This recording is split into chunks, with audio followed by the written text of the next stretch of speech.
अभिवादन स्वीकार कीजिए देवाशीष शर्मा का और आप देखना शुरू कर चुके हैं UB24 मतलब सच बेझिझक। वो नहीं कर पा रहे हैं।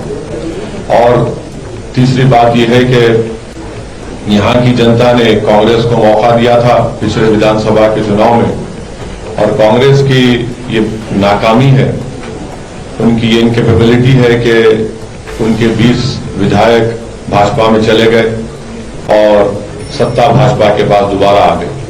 तो आज उत्तर मध्य प्रदेश में जनता में एक गुस्सा भी है और कांग्रेस के खिलाफ एक ये भी है कि कॉन्फिडेंस नहीं है। इससे हटकर दूसरी बात जो मैं आपके सामने रखना चाह रहा हूं वो है कि मोदी सरकार ने जो अग्निवीर की जो पॉलिसी का ऐलान किया, हमारी पार्टी ने उसकी मुखालिफत की और हम आज फिर से वही बात आपके सामने दोहरा रहे हैं कि ये देश के हित में नहीं है, मुल्क के मफाद में नहीं है। ये मुल्क की सिक्योरिटी के एंगल से देखा जाए तो बहुत नुकसानदेह साबित होगा, क्योंकि ये जो अग्निवीर की जो पॉलिसी है, जो 45,000 के करीब 4 साल की टूर ऑफ ड्यूटी के लिए जिन लोगों को लिया जाएगा, वो उस जो प्रोफेशन है आर्मी का, नेवी का, एयरफोर्स का, एक ऑनरेबल प्रोफेशन है। वो एक स्टेटस और एक सोसाइटी में एक पोजीशन दिलाता है लोगों को। मगर देश की भाजपा की सरकार, प्रधानमंत्री नरेंद्र मोदी ने उसका एम्प्लॉयमेंट जनरेशन स्कीम बना दिया है। इसीलिए आज आप देख रहे हैं कि गवर्नमेंट ऑफ इंडिया की तरफ से आज एक प्रेस नोट आया कि करीब 1 करोड़ या 80 लाख के करीब या नंबर दिया गया है, अगर मैं गलत नहीं कह रहा हूं तो इतने लोगों ने अप्लाई किया है। सवाल यह है कि हमारे पास 1 लाख वैकेंसी है और उस 1 लाख वैकेंसी को ना तो हम पूर्ण कर रहे हैं, ना उसको उसमें फुलफिल कर रहे हैं। सिर्फ 44,000 या 45,000 करीब करेंगे और वो भी 4 साल के लिए। इस बात को समझने की जरूरत है कि ये एक ऑनरेबल प्रोफेशन है। दूसरा यह है कि आप ना उनको डीए देंगे, ना उनको आप दूसरे सिपाहियों की तरह साल में 2 महीने की छुट्टी उनको मिलेगी, ना उनको ग्रेजुएटी मिलेगी, ना उनको पेंशन मिलेगा, ना मेडिकल इंश्योरेंस मिलेगा, ना उनके बच्चों को शिक्षा की कोई सहूलत मिलेगी।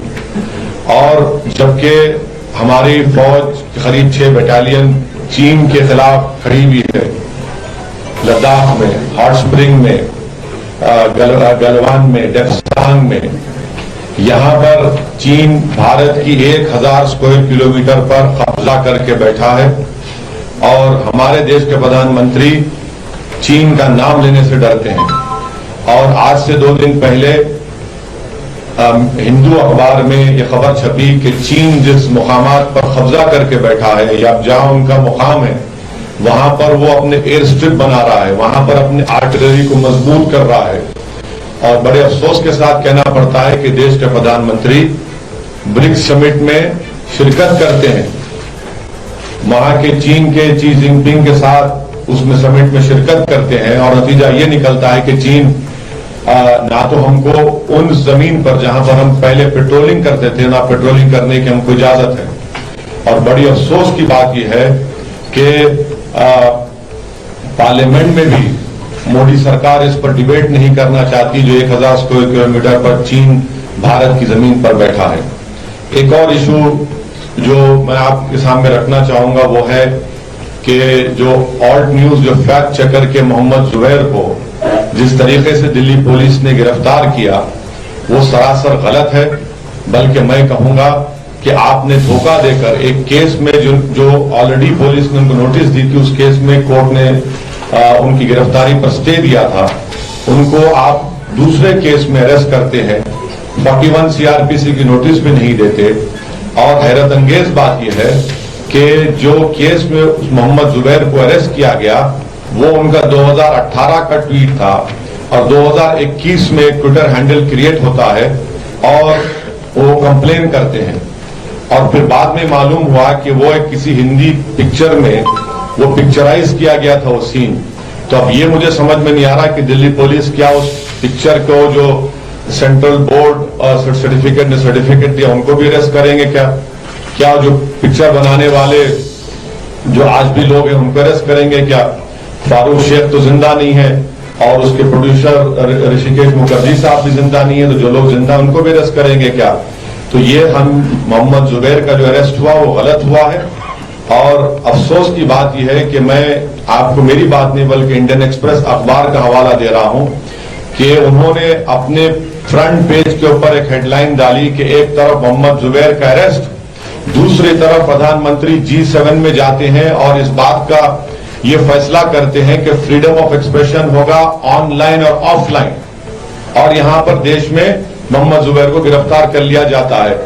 तो ये नहीं मालूम कि क्या दिल्ली की पुलिस प्रधानमंत्री के उस पॉलिसी को सबोटाज करना चाहती है या फिर यही सही पॉलिसी है देश के प्रधानमंत्री और उनकी सरकार की। और आखिरी बात जो कल उदयपुर में हुआ, मैंने उसका कंडेम किया है स्ट्रॉन्गेस्ट वर्ड में, और ये कत्ल है, ये जुल्म है, ये जुर्म है, और किसी को भी अख्तियार नहीं है कि वो अपने हाथ में कानून लेकर किसी का कत्ल करे। और हम उम्मीद करते हैं कि राजस्थान की सरकार उस पर सख्त एक्शन लेगी और CRPC और IPC के तहत जो कानून का प्रोविजन है उसको इस्तेमाल करके उनको सख्त से सख्त सजा दिलाएगी। मैं ये मानता हूं कि राजस्थान की पुलिस अगर थोड़ा चौकस रहती तो ये वाकया नहीं होता, क्योंकि आज मीडिया और प्रिंट मीडिया में मुझे पढ़ने का मौका मिला कि कन्हैया लाल को जो टेलर हैं जिनकी हत्या कल की गई इन दो जालिमों ने किया, तो उनको तो पहले अरेस्ट किया गया था, फिर वो बेल पर निकल कर आए, फिर उनको बंद करिए फोन को जरा, उनको धमकियां मिल रही थी और उस पर दोनों समाज के लोगों को बिठाकर बातचीत भी हुई थी। अगर राजस्थान की पुलिस हरकत करती तो जिस तरह हैदराबाद में भी नुपुर शर्मा के खिलाफ किसी ने इसी तरह बकवास की थी, तो वहां पर तेलंगाना की सरकार ने इमीडिएटली उस शख्स को गिरफ्तार किया और 307 और थ्रेटनिंग का जो IPC का सेक्शन लगाकर उसको जेल को भिजाया। तो अगर वो हरकत करते तो कल वो हरकत नहीं होती। बहरहाल वायलेंस की कोई जगह नहीं है। जिस तरह से वीडियोस बनाए गए थे पीलू खान के, रगबर के, और इसी राजस्थान में उदयपुर है शायद या वही जगह है, आपको याद होगा कि एक शख्स ने एक बंगाली लेबर को जो मुसलमान था उसका भी वीडियो बनाकर उसको इसी तरह हैक किया, फिर उसको जलाया। तो ये वाकयात इस बात को बताते हैं कि रेडिकलाइजेशन कैसा फैल रहा है इस देश में। तो इसलिए हम अपनी पार्टी की तरफ से कल के वाकये की सख्त से सख्त मजम्मत करते हैं, कंडेम करते हैं, और हम ये कहना चाहते हैं कि रूल ऑफ लॉ प्रिवेल होना चाहिए। किसी को भी अपने हाथ में कानून लेने का इख्तियार नहीं है। देश के संविधान के तहत प्रोटेस्ट होना चाहिए, पीसफुल प्रोटेस्ट होना चाहिए। यकीनन हमारा डिमांड यह है कि नुपुर शर्मा को भारत के कानून के तहत उसको गिरफ्तार करना चाहिए, और अगर कोर्ट उनको गिल्टी साबित करता है तो कोर्ट कानून के दायरे में रहकर कोर्ट कानून को सामने रखकर उनको सजा भी देगा। मगर नुपुर शर्मा को अरेस्ट करना जरूरी है, क्योंकि जब उनको सस्पेंड किया गया तो सस्पेंशन कोई पनिशमेंट नहीं है। असल कानून हरकत में आना चाहिए, और कानून जब हरकत में आ सकता है तो सरकार को उसको इजाजत देनी चाहिए, जो सरकार नहीं दे रही। तो ये 6 पॉइंट मुझे आपके सामने रखना था। आपका बेहद शुक्रिया।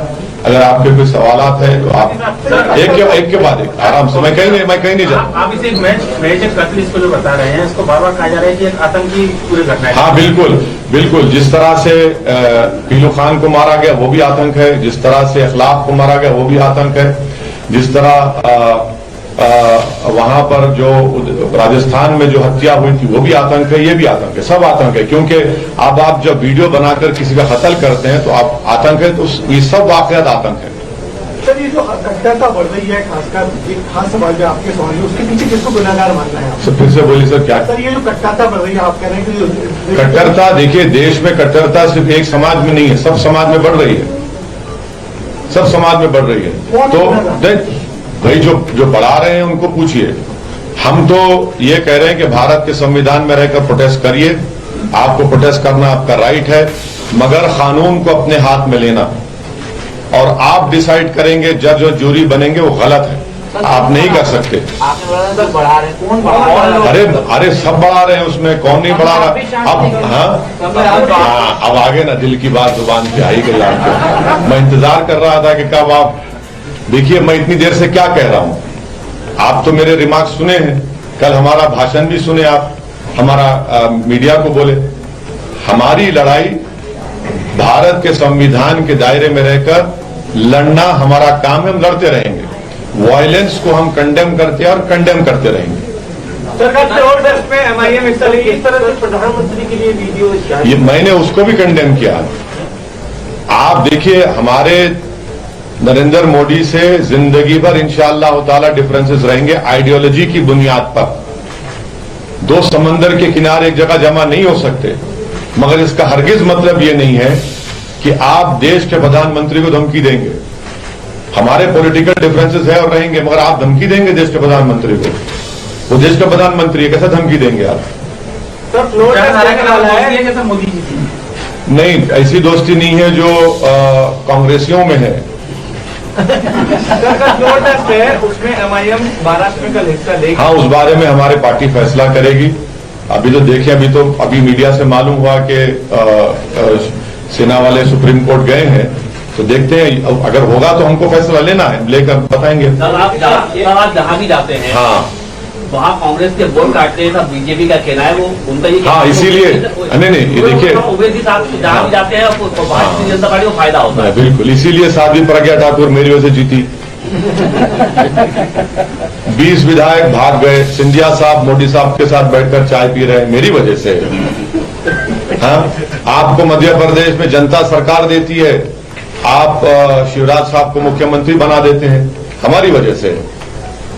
ये जो साहब बोलते हैं ना, ये इनको दिमाग नहीं है। वो तेलंगाना में भी कांग्रेस के थे, कांग्रेस को दफना दिए।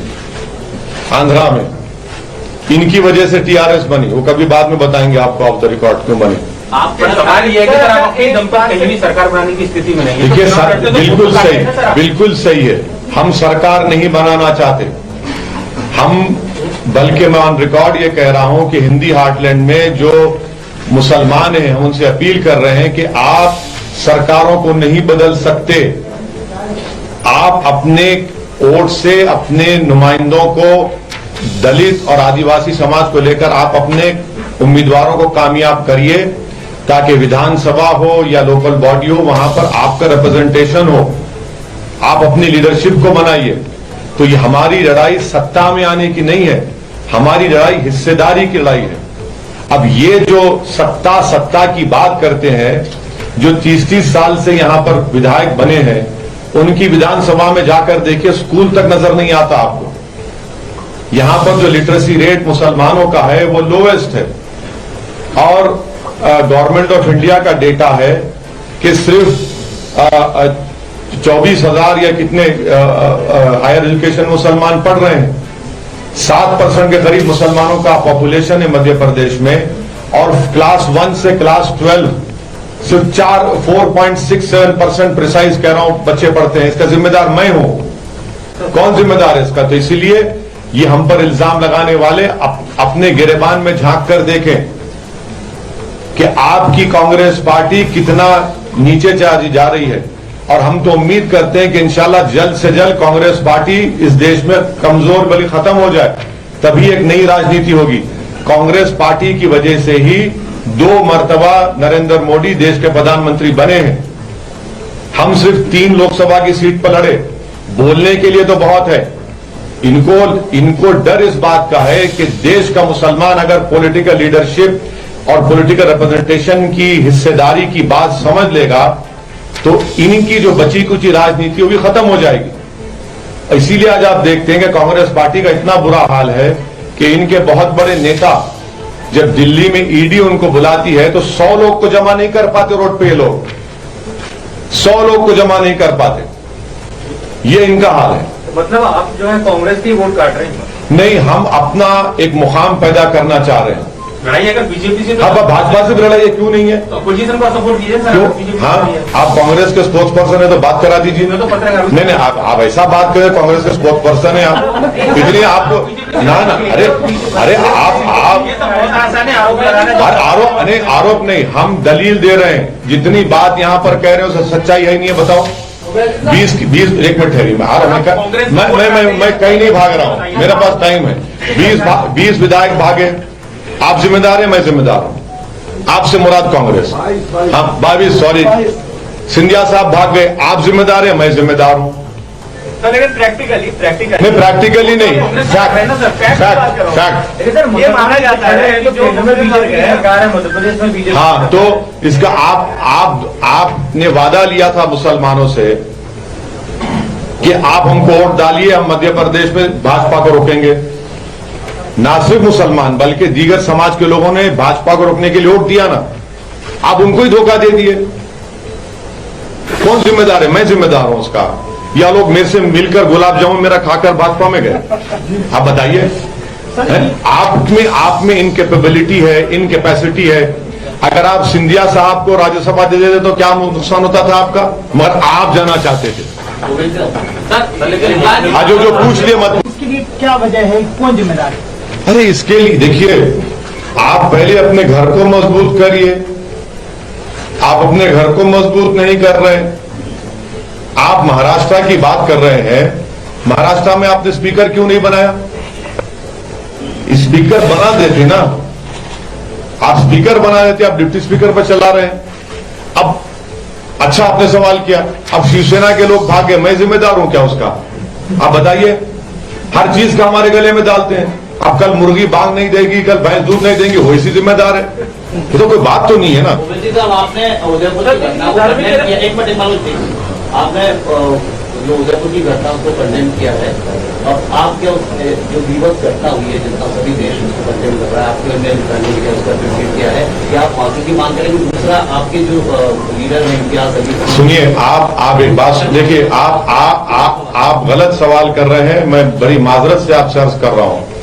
इम्तियाज जलील साहब ने जो बात कही है, आपको मैं इंडियन एक्सप्रेस के जनाब जीशान शेख की रिपोर्ट पढ़ी, जिसमें इम्तियाज जलील साहब ने ये कहा कि ये हो ही नहीं सकता, भारत एक बनाना रिपब्लिक नहीं है। और हमने एज ए पार्टी प्रेसिडेंट हमने कहा कि नुपुर शर्मा को भारत के कानून के तहत अरेस्ट करना चाहिए, और कोर्ट कानून के तहत अगर सजा देगा तो सजा देगा। ये हमारी पार्टी का ऑफिशियल लाइन है। और एक बात याद रखिए, ये जो दो लड़कों ने जो घिनौनी हरकत की है, क्या इनकी ताईद में कोई जुलूस निकाला? क्या इनकी ताईद में कोई आ रहा है? कोई नहीं आ रहा है। जितने मुसलमानों के बड़े बड़े ऑर्गेनाइजेशंस हैं, सुनिए, सुन तो लीजिए। अरे आप इतना बेचैन क्यों हो रहे हैं? सर, नुपुर शर्मा अगर गिरफ्तार नहीं होंगी तो ऐसी घटनाएं होती रहेंगी क्या? मैं कह रहा हूं क्या? मैं कह रहा हूं क्या? बार बार नुपुर शर्मा नहीं लूंगा नाम, मैं क्यों ना लूं? कोई पाबंदी है क्या? सिटेशन लगा देंगे मुझ पर, है? क्यों नहीं होगा? जब आप मोहम्मद जुबैर को गिरफ्तार कर सकते हैं। हम ये कह रहे हैं कि आप सस्पेंशन पनिशमेंट नहीं है, कानून को एक्टिव करिए ना। कानून है ना, कानून को आप इस्तेमाल करिए। आप क्यों बचा रहे हैं उनको? सरकार बचा रही है, मोदी सरकार उनको।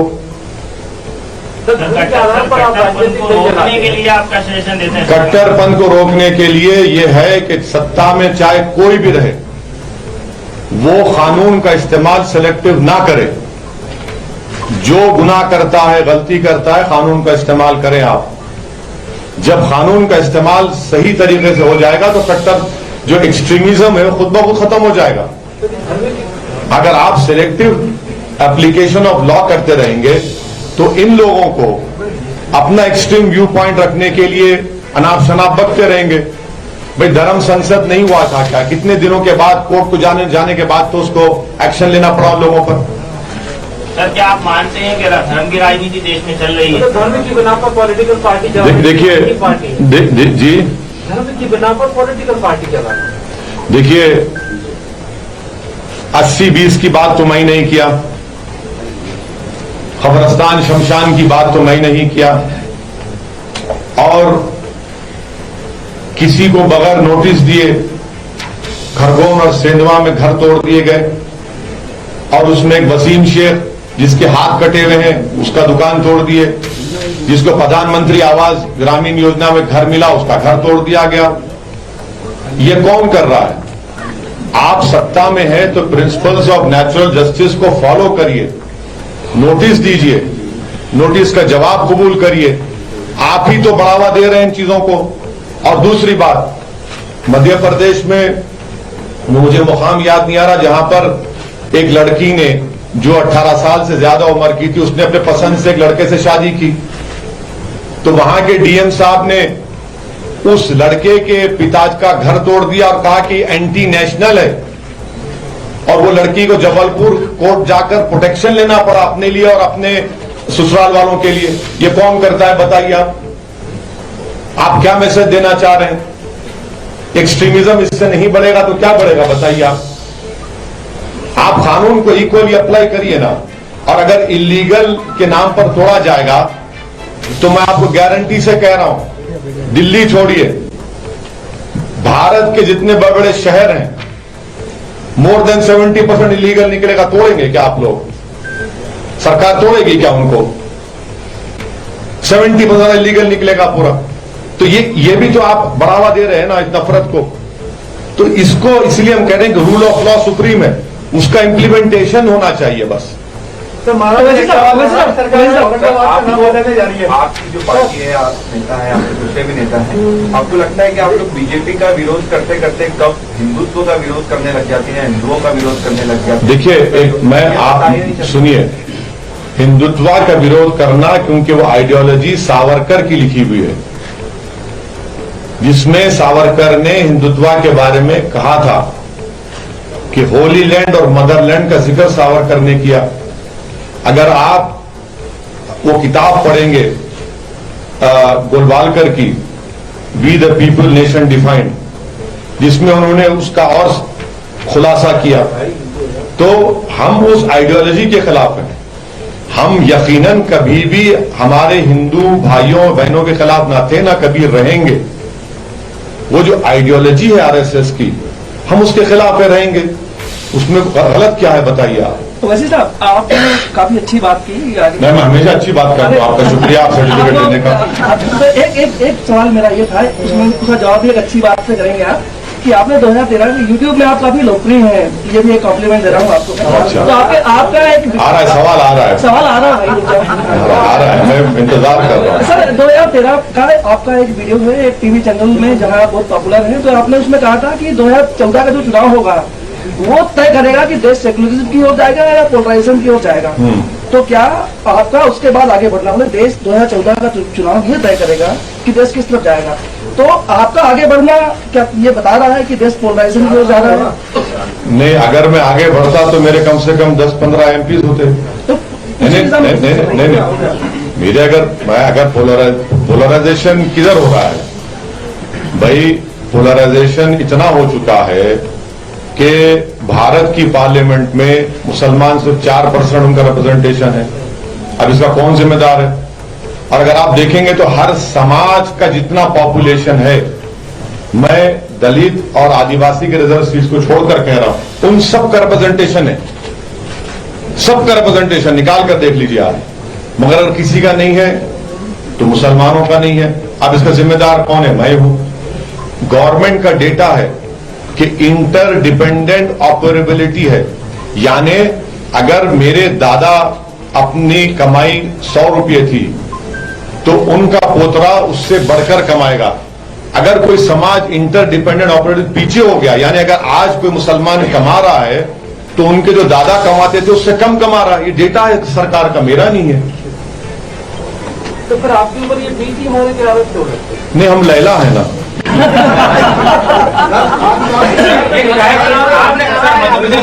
अभी जो नहीं पूछे उनको पूछ लें।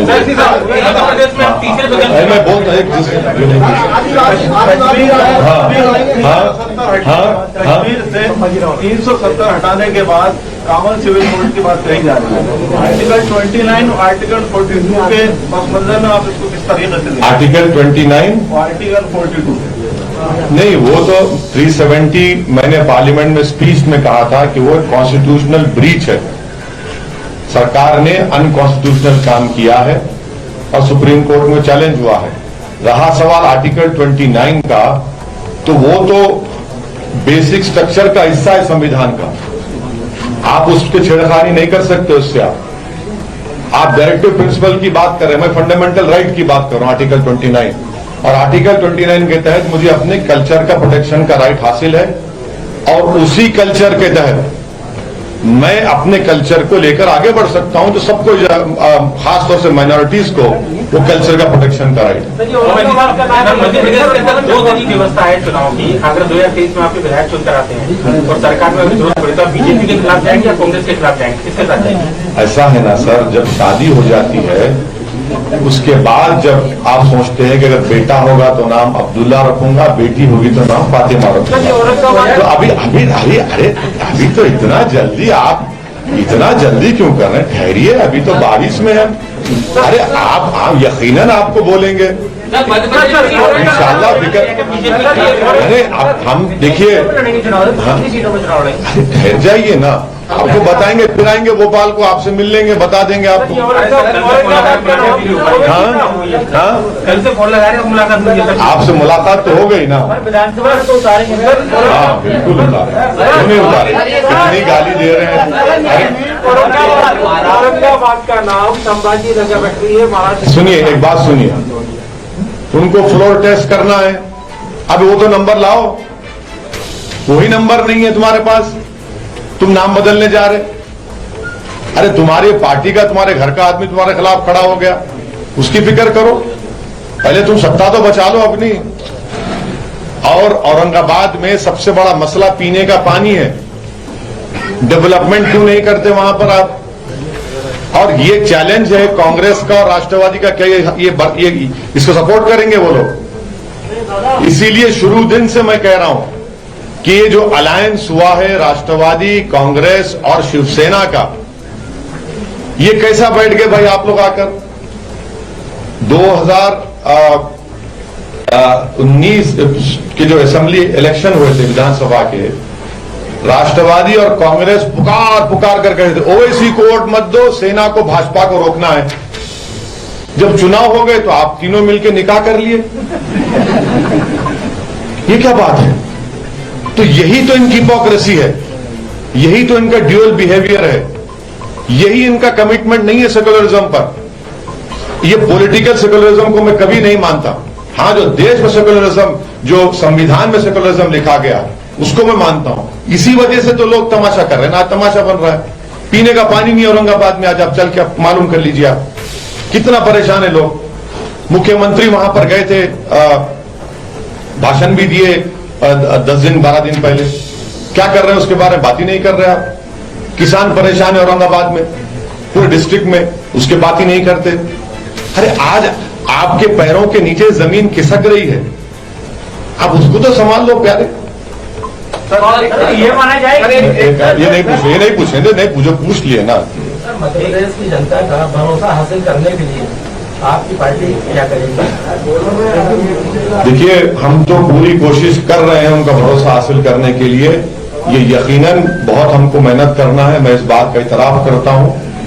और अब यहां पर बैठकर बुलंदबान दावे और वादे करना तो वो तो हर आदमी, हर सियासतदान करता है, मगर हमको जब मौका मिलेगा इंशाअल्लाह ताला हम काम करके दिखाएंगे।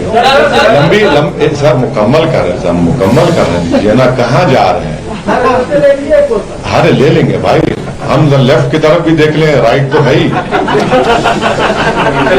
राइट की तरफ आप तो मिडिल में है, आप तो मिडिल में है, हम भी मिडिल में है। बोलिए, आप बोलिए। हाँ, हम मिडिल हैं, हम जो है गोल्डन मिडल पाथ फॉलो करते हैं। एक समय था अभी क्या मुकम्मल करने दे रहे ही नहीं आपकी बरादरी के लोग, आप रोकिए ना उनको।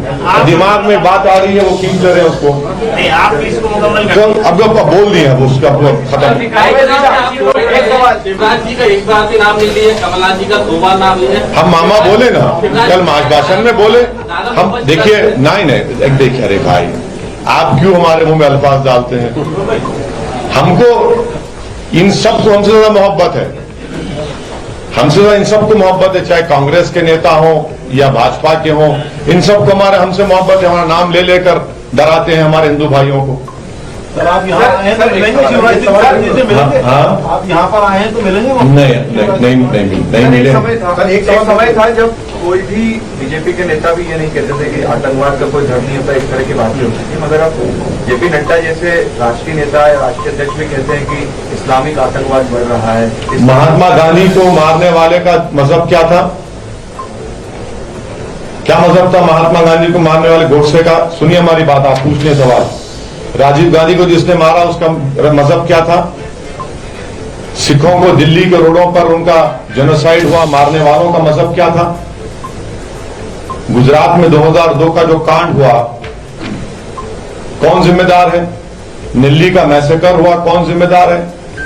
मुरादाबाद उत्तर प्रदेश में ईद उल फितर के दिन ईदगाह में 1980s की बात कर रहा हूं, 450 मुसलमानों को पुलिस ने फायरिंग करके हत्या कर दी। क्या रिलीजन था उनका?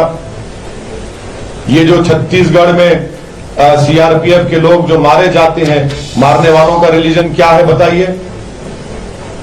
इनको ये बात समझने की जरूरत है। जो अखलाक पीलू खान को जो मारा, रकबर को जो मारा और अफरोजुल को जो राजस्थान में मारा, उसका रिलीजन क्या था? ये कन्वीनियंस आप कर रहे हैं, ये गलत है। आप ऐसा मत करिए, हम भाजपा से कहना चाह रहे हैं ये गलत है आपका तरीका। और फिर आप देश के विदेश में जाते हैं प्रधानमंत्री, तो एक बात यहां पर उनका प्रेसिडेंट एक बात करता है। बताइए इन सब जिसका मैं नाम लिया, इनके मारने वालों का रिलीजन क्या था? फिर बोल दीजिए हमको। सर आप निकाय चुनाव में प्रचार करने आए हैं, तो क्या ये माना जाए कि निकाय चुनाव में आपकी पार्टी को सफलता मिलती है, तब जाकर 2023 के विधानसभा चुनाव में? देखिए, हमारा काम कोशिश करना है। मेरी जिंदगी जो है ना अब तक की, वो मेरी नाकामियों पर खड़ी हुई है, तो मुझे इस बात की कोई तकलीफ नहीं होगी, क्योंकि मेरा काम जिद्दोजहद करना है, मेरा काम मेहनत करना है, और इसीलिए हम आगे बढ़ते जाएंगे। यकीनन हम विधानसभा के चुनाव लड़ेंगे, इसमें कोई दो राय नहीं है। आपने कहा था कि आपने पहले घोषणा की थी कि 7 नगर निगम में आप उतर रहे हैं, हाँ, फिर एकदम से आप माइनस में चले गए, केवल 65 पे आ गए। हाँ, मेयर नहीं लड़ा, भोपाल में मेयर नहीं लड़ा। ये क्यों किया गया? अरे अचानक फैसला। अभी ऐसे सवालों से बचने के लिए आपने मेयर नहीं उतारा भोपाल? नहीं ना, वो भाड़ में जाए ना पुकारने वाले। देखिए, जिंदगी में जो लोग फ्रस्ट्रेटेड रहते हैं, उनका फ्रस्ट्रेशन इस तरह निकालते हैं, इसी तरह की बातें करके। हम अपनी संगठन को देखकर, अपनी ताकत को देखकर, ये जो भी हमारी स्ट्रेंथ है, उसके लिहाज से हम आगे बढ़ेंगे। ठीक है सर? अच्छा, आप आखिरी सवाल। मैंने बहुत सारे वीडियो देखे आपके, हमेशा जो बातें होती है धर्म के आधार पर राजनीतिक लोगों का बात होती है। दूसरा, आप ये कहते हैं कि गरीबी, आदिवासी, अनुसूचित जाति, इनकी बातें होती है।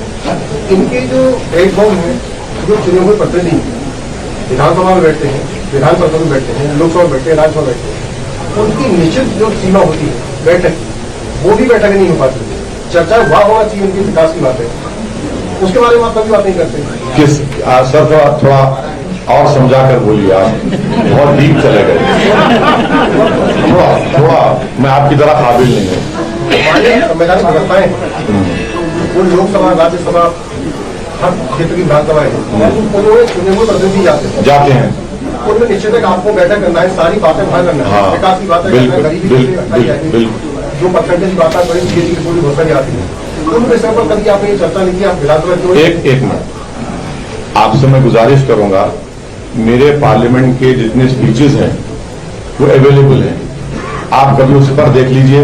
अगर आपको मैं झूठ बोल रहा हूं तो बुला लीजिए मुझे, आप मैं बैठ जाता हूं सामने। आप ऐसा नहीं है सर, यकीनन देश में 8% अनएम्प्लॉयमेंट हो चुका है, कभी नहीं हुआ था। पूरे विश्व में सबसे ज्यादा अगर युवा बेरोजगार है तो भारत में है।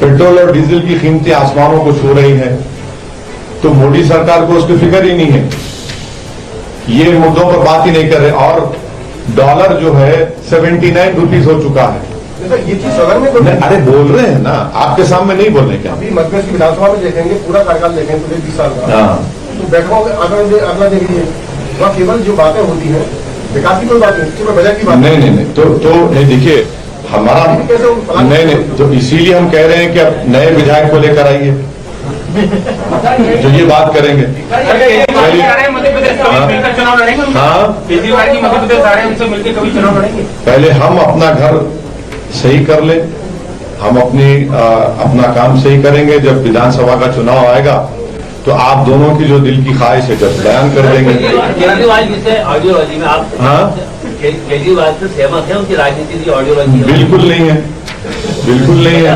बिल्कुल नहीं है।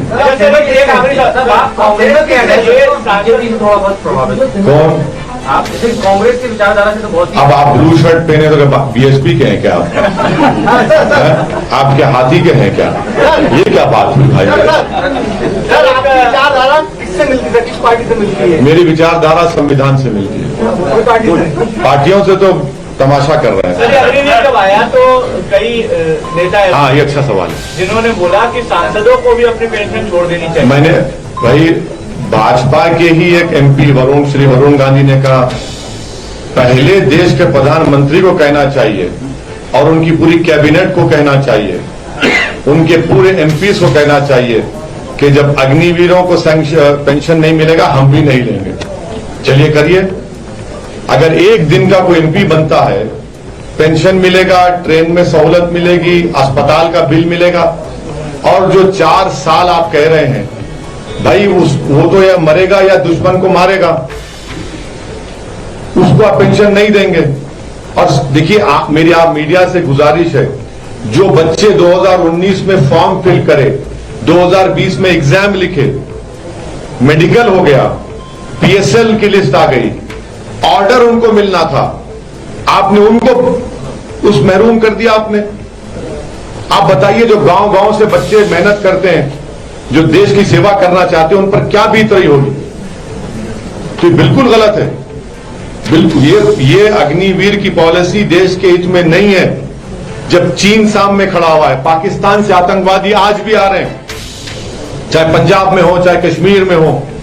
हम आज भी देख रहे हैं कि कश्मीर में पंडितों को मारा जा रहा है, कश्मीर में पंडित भाग के जाना चाह रहा है, आतंकवादी रोज कत्ल कर रहे हैं। तो ऐसे माहौल में इस तरह का अच्छा, और एक बात सुनिए, जब कोई आर्मी में जाएगा, आप कह रहे हैं कि अग्निवीर रहेंगे, जो ऑलरेडी जो फौजी है 2 ऐसा रहेंगे मेरे भाई। एक को तो पूरा डीए मिलेगा, ग्रेजुएटी मिलेगी, पेंशन मिलेगा, मेडिकल मिलेगा, बच्चों को स्कूल मिलेगा, और दूसरे को कुछ नहीं मिलेगा। और एक बात सुनिए, ऑल हर स्टेट का एक कोटा होता है, आप उसको बर्खास्त कर रहे हैं, फौज में इंबैलेंस पैदा कर देंगे आप। कैसा कि ये देश के हित में है, रेजिमेंट है, गोरखा रेजिमेंट है, क्या उसमें कोई टेमिलियन या कोई हैदराबादी जा सकता है गोरखा रेजिमेंट में? नहीं जा सकता है। उसकी खूबसूरती है, आप फौज में इंबैलेंस पैदा कर रहे हैं, जो हमारी फ्यूचर में डेमोक्रेसी के लिए ठीक नहीं होगा। 1 लाख वैकेंसी है भाई। देखिए, अग्निवीर इसलिए लेकर आए क्योंकि देश के प्रधानमंत्री ने भारत की इकोनॉमी को बर्बाद कर दिया, पैसा नहीं है, डिमोनेटाइजेशन किया। अजीम प्रेम जी यूनिवर्सिटी ने कहा कि डिमोनेटाइजेशन 50 लाख लोगों की नौकरी गई, जीडीपी खत्म हो गया है, कलेक्शन आपका बताइए क्या है? इसीलिए आप अग्निवीर ला रहे हैं, धोखा दे रहे हैं बच्चों को। आप तो बड़े बड़े आंकड़े दे देंगे, 1.5 करोड़ 2 करोड़, मगर 4 साल में क्या होगा बताइए? फौज है ये, नेवी एयरफोर्स में टेक्निकल ट्रेनिंग दी जाती है, 44 वीक्स ट्रेनिंग होती है, आप सिर्फ 24 हफ्ते में करेंगे। क्या तैयार करेंगे आप देश के लिए? इसलिए हम कह रहे हैं देश की सिक्योरिटी में के लिए ठीक नहीं है। मोदी सरकार को ये पॉलिसी को वापस लेना चाहिए और लेना पड़ेगा। थैंक यू सर, बहुत शुक्रिया।